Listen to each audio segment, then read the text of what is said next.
Rick and I went with our good friends Tom and Gail in a sailboat along the Lycian coast of Turkey. I've always had a strong attachment to bits and pieces of marble columns and pillars, and I remember stepping over and around significant stonework. There's so much history in this area, and Rick, being a history teacher, there was no shortage of information that he shared with me. Unfortunately, I don't remember most of what he said, but I do remember everything visual. Traveling in Turkey reminded me of the time I went to Cambodia. That was before I was married. And I went to Cambodia specifically to see the ancient temples of Angkor Wat. They are amazing. They were 12th century carved Khmer architecture and statues. And I do remember the texture of the ancient stonework as covered in lichen, which I really like. So this body of work is called Ancient Surfaces, and it's the paintings are from my impression of both of my memories and of my photographs. In 2004, Rick and I took a journey to the southwest Four Corners. We still had our camper van. We visited slot canyons in Escalante, Capitol Reef, and also the incredible, beautiful Antelope Canyon, which is near Page on Lake Powell. It's on Navajo land. So in the desert, when there are rainstorms, the water gushes down these fissures and carves out beautiful sculptural shapes. They go down quite deep. And the colorful sandstone strata layers are revealed, and it's just like carving up a knife through butter. So this body of work I call Canyon Rhythms, and the paintings are impressions from my memories and from my photographs. In 2006, Rick and I took a journey by Zodiac with our friends Tom and Gail to the bottom of Haida Gwaii. We visited Skidans and Skidegate, places where Emily Carr had painted, and we visited Tanu, where Bill Reed's ashes are buried. I love the silver gray weathered worn cedar. The totems some of them had fallen to the ground and were under a mossy carpet. I found drawing better than painting is what I needed to do to express what I loved about these trees. So these are studio drawings taken from my photographs. I remember the camera, my single lens reflex with the long zoom lens, which is what I took with me on the Zodiac, and it was really difficult to keep the camera dry, and that was the last trip my camera made with me on vacation. We took a journey to Hawaii in 2001, and I remember that in the hotel lobbies there were these amazing arrangements of exotic flowers, the orchids, the anthuriums, ginger, and monstera leaves. The drawings that I did reference my photos that I took. So in 2018, we went back to Hawaii, and we visited the botanical gardens of Oahu. They have amazing flora there. I went crazy photographing the giant monstera plants. I love those plants. They have the holes in them. I painted the monkey pod tree in front of the Bishop's Museum.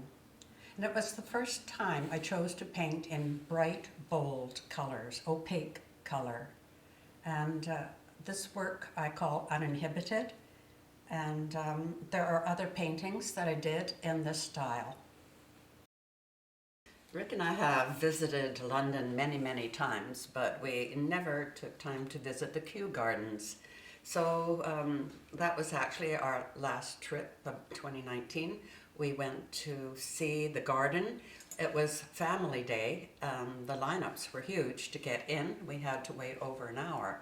But once inside, the Kew Gardens is vast, and I didn't want to waste any time getting to see the amazing Turner Oak. So I asked a docent to take us there.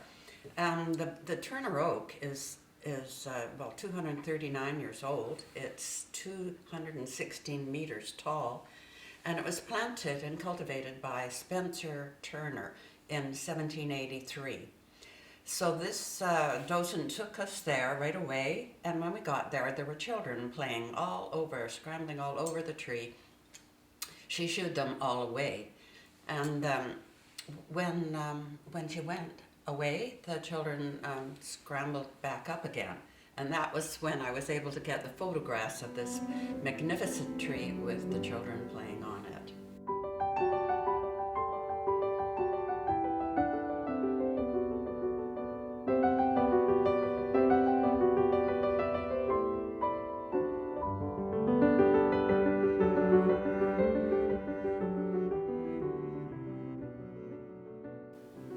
I had to overcome several adversities on my journey to being an artist. In 1997, I had breast cancer.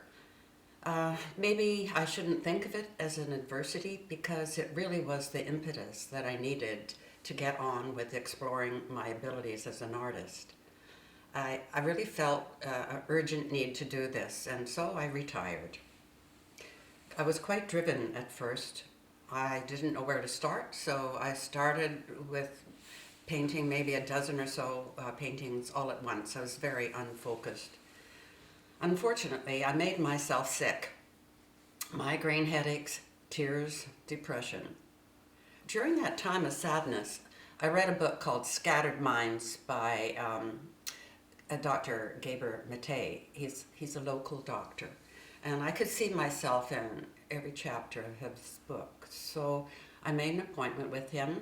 I was diagnosed and I accepted medication. And that was really a good decision because it turned my life around in a positive way. The year 2000 was a very good year for me. Colin hired someone to build me a website. He gave me a wall for Christmas. The wall was in the Waterfront Theatre where he was production manager. Anyway, I had the opportunity to have my very first solo exhibition in the lobby of the Waterfront Theatre. Well, with the website and the exhibition, I now felt comfortable calling myself an artist. 2000 was a good year because my friend Lydia lent me a book called Life, Paint and Passion. It's written by Stuart Cubley, and what it does emphasize is the process of painting, not the product. Up until now, I've been totally focused on the product. So this led me to explore new ways of painting. I was following more my intuition. I became more spontaneous, and I started venturing into abstraction. And as you will see in my next body of work, some of the explorations that I took. I started exploring a technique using gouache on Yupo paper. Gouache is a watercolor paint that is opaque, and Yupo paper is a plastic artist paper. My technique is to paint rapidly, blending colors while they're wet. I do this in a spontaneous way, and I have to try to get it right because it's not possible to make corrections. Anyway, I let it dry. I go back into the painting with water on a brush, and I remove some of the paint and daub it up with a soft cloth. I can use stencils to control the edges and shapes. So there's a lot of gestural energy in the painting that I like. I had an exhibition, it's called Connections, and I had that exhibition with my friend Suzanne in the park in New Westminster. I love trees. I like looking at them, especially the silhouetted shapes of the bare branches against the sky in winter. I was wondering how best to show the structure or gesture of the tree. So I decided to put all my painting in the negative spaces between the branches.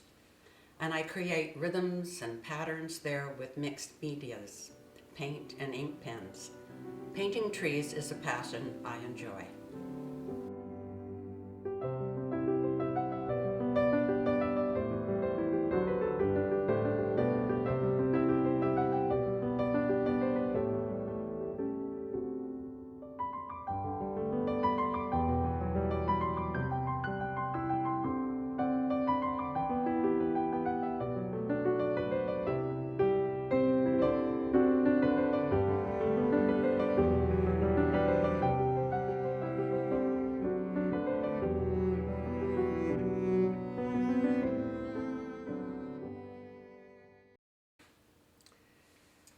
have a change of inspiration from my travels and techniques to a body of work inspired by history of our property on Gambier Island.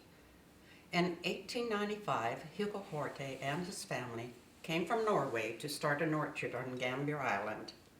I was terribly curious why he left his life as a judge in Norway to start an orchard.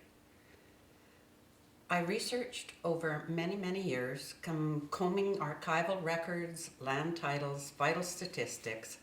I even met with several of his descendants. And I wrote his history and I published it in the BC Historical Newsletter. However, there were some of his stories I chose to paint, and I have done 15 narrative paintings so far. These paintings became part of a group show called Shaped by the Past. It was at Plastis Arts, and I did it with members of my art critique group. Another adversity I had to overcome was my small studio.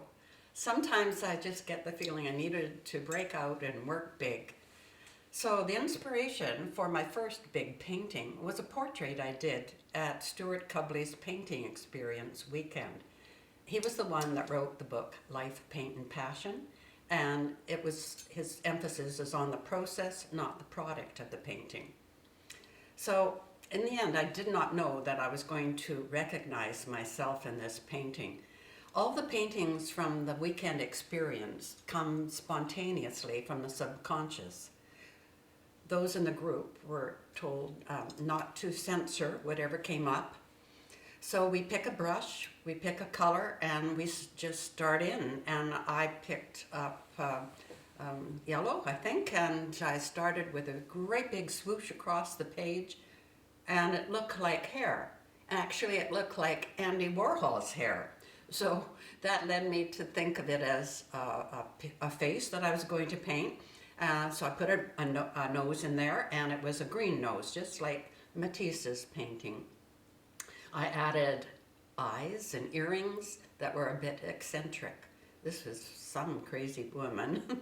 Anyway, the interesting part was the mouth. It was a pretty little mouth, and when you look at it, you see a tiny heart there. And Stuart Cubley asked me to make sense of this image, and it was quite easy to see myself as holding back and holding in. I found it very insightful. It took me 10 years after painting the wild woman with the prissy mouth to get started releasing her. With the help of a small arts grant, I rented a photography studio at Capilano University, and I hired a videographer.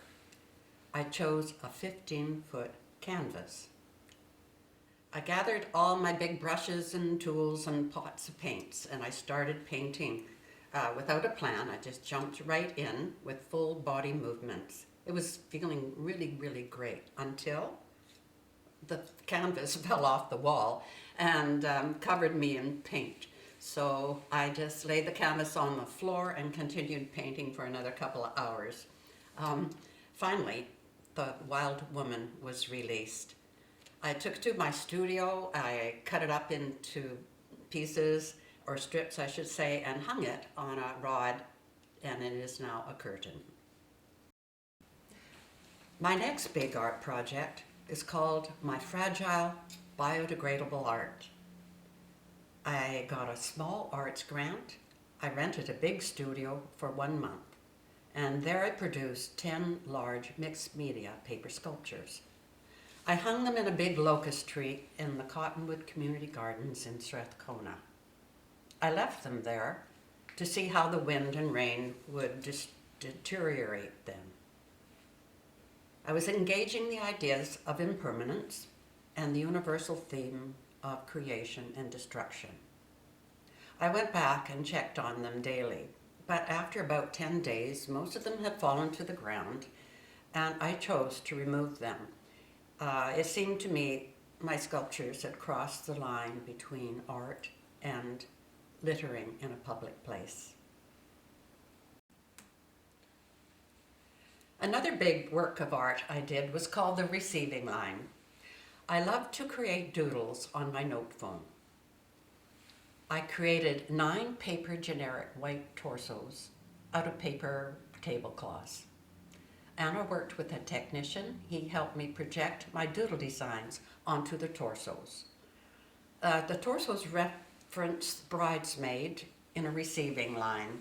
Bridesmaids always dress in the same colors and the same styles. So this was my first digital work. It was at the Charles Clark Gallery, and it was very fun, and I think it was very successful. I would not be the artist I am today without the encouragement and support of family and friends. Your presence here today gives me the perfect opportunity to thank you. Thank you for helping me gain confidence in my abilities over the past 20 years. You attended my openings, you purchased my work, you cheered me on when I needed it the most. Whether you knew it or not, you had an important role to play in my art journey. I thank you all very, very much. As I wrap up my art career from being an exhibiting artist and shutting down my Parker Street studio, I can now look back today with good feelings. I will continue to be an artist from my home studio.